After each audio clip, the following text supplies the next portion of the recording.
That's hard. Okay.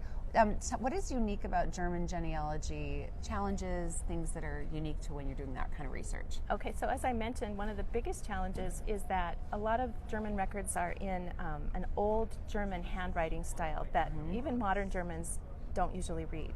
Oh, goodness. So you have to learn how to read that in order to read those records. And as you come, more recent in time, then they're sort of mixed with, half German script and half English script. So they become easier to read, depending on the person's handwriting, which is always an issue. But yes, true. So that's one thing that's unique. They're not, and they're in German, of course. So you're going to want to have some basic German knowledge, like genealogical terms, like what's the word for marriage and what's the word for baptism. And there, in German, there's many words for each one of those things. Well, that's I don't know. helpful. In English, we kind of tend to use the same 2 or 3 words, but in German, there are quite a few. So you really have to have a good genealogical dictionary. And do they make those so you can yes. reference There's one that I use all the time when I'm doing German research. I think it's called, what's it called? German Genealogical Guide.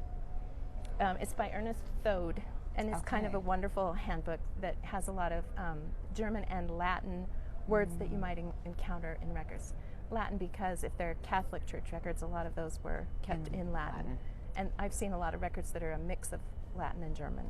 That is really interesting. Well, and I think understanding the languages, then that gives you more access to the records, but it also, I think that connects you more to your ancestors because that's what they wrote in. Yeah. That's how they communicated. I think that's beautiful. I think the other thing that's unique about German records is that they're very detailed and very organized. I don't know why it is that it's part of their culture that they love to keep records and stamp everything, and and the records, when you do find them, even though they're difficult to read, they're usually organized by date in columns, and you can kind of get the feel of the format, and everything's very consistent. So once you familiarize yourself with a set of records, then it's pretty easy to determine what each record says about the ancestor. And have most of the records been indexed so you're able to access a lot of them, or are you really still needing to go? I don't know if most is the right word, but there are a lot that have been digitized, and there's more and more being added all the time, by the different people that do that.